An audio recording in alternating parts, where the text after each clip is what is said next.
How is it like to sleep in the Tesla Model Y Performance compared to the much cheaper version, the Model Y Standard? Whew. Let's get the most obvious out of the way first. The Performance is a lot more powerful. However, there are a few things where I'm a little bit skeptical and not sure whether or not the Standard might be a little bit better. But yeah, we will get there. First of all, you can see already in the front a lot more details that make the whole car a lot sportier. Also the light bar in the Standard model, we only have it right here. And in the Performance, we have the entire length here, which is the light bar, which I think is very cool. When we come to the side, you can see it's much lower compared to the Standard that is a little bit higher, which I actually prefer because when you're car camping, often you find places like here where there is no pavement and you have to go a little bit off-road. And when the car is a little bit higher, I just have more confidence to actually drive these kind of roads. Because with the Performance, you can see like it's already getting close here. But of course it makes sense. When you have that much power, you don't want to have a car that is very high up. Then on the back here, I really like the back actually of this one. This section as well, that also makes the car look a lot more sportier. On the inside, we also have the ambient lighting on the Performance model, also in the Premium model, but not in the Standard model. Another thing that they reduced in the Standard is the glass roof. So we have this glass roof here in the Performance, which I like a lot because obviously a lot more light comes into the car. However, there's a little downside when it comes to car camping because also now it's very cold here. In the front we have similar storage room. However, here in the Standard, this is actually open, which I prefer because it's much easier to switch seats. And in the Performance, this is closed. We have this compartment here with my food for dinner. We have the same side pockets. We don't have these pockets here.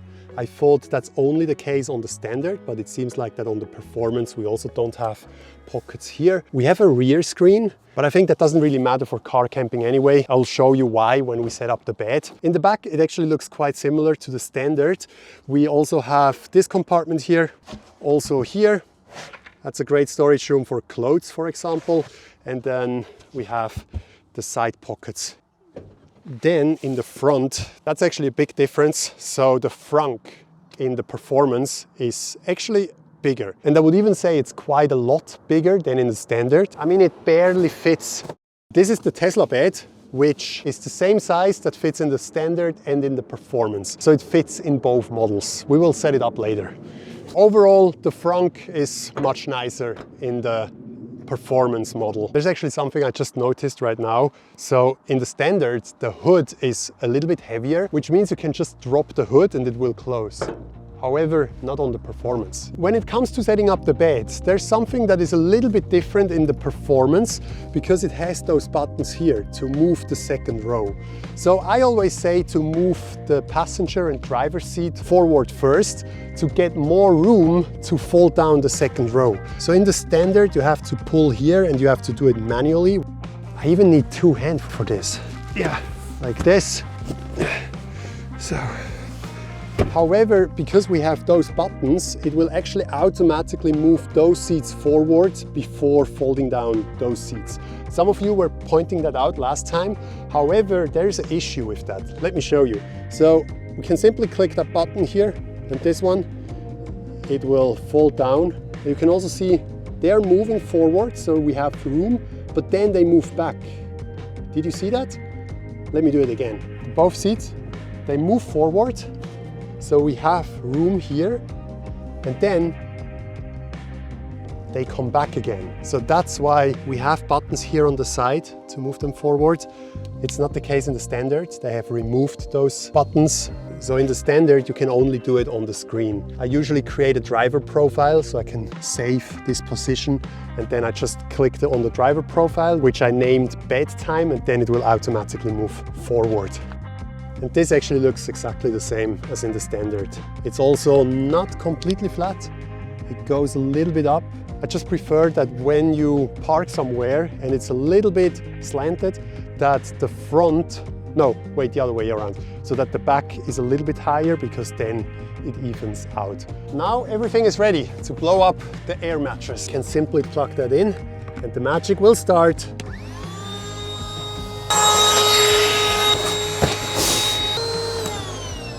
That's already it. 30 seconds, this is all what it takes. And then I get in and close the door. Yeah, so this is how it looks inside. Cozy, isn't it? Yeah, this is like a typical Instagram photo right here. All right, welcome to the Tesla camper. So the first thing that you can notice in here are the ambient lights, goes all the way around, and that gives the whole thing just a much nicer mood as well. Let's see how much battery we have and how this will compare to the Model Y standard. 444 kilometers. Okay, that's easy to remember. So we currently have 337 kilometers of battery. Honestly, I was hoping that it gets much colder tonight so we can properly compare the performance to the standard, because now it's 14 degrees warmer compared to when I did the test with the standard. So this glass roof is actually something I'm really looking forward to compare. I feel like that will use a lot more battery because the cold is literally getting in here. Because in the Model Y standard, we don't have this. You have this fabric with some insulation in between. What do you think? Place your bets in the comments. Does this really use a lot more battery, or will it be like similar to the standard? Ah, that's amazing. All right, good night.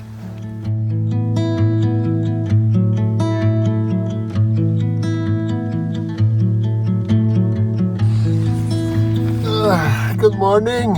So it's pretty much exactly 8 hours ago when I last checked, and now let's see. We do have 282 kilometers. That means yesterday we had 337 kilometers minus 282 equals 55 kilometers for 8 hours, and we had it on 20 degrees, and outside it was minus 11 degrees, and we have 84%, 407 kilometers left. So 37 kilometers in the performance and 55 kilometers in the standard with the closed roof. So that's definitely a big difference. However, not how I was expecting it, but most likely because it's not minus 10 degrees outside like it was when I slept in the standard model. So to properly compare this, I would need both cars at the same time, having one person sleeping in each car to actually see if the glass roof really makes that difference. Let me know in the comments if you're curious to know about that as well, about that fact, and I'll try to organize the standard and the performance at the same time and have two people sleeping in it and make a video so we can properly compare the two cars. So what's my conclusion? It's kind of hard to say.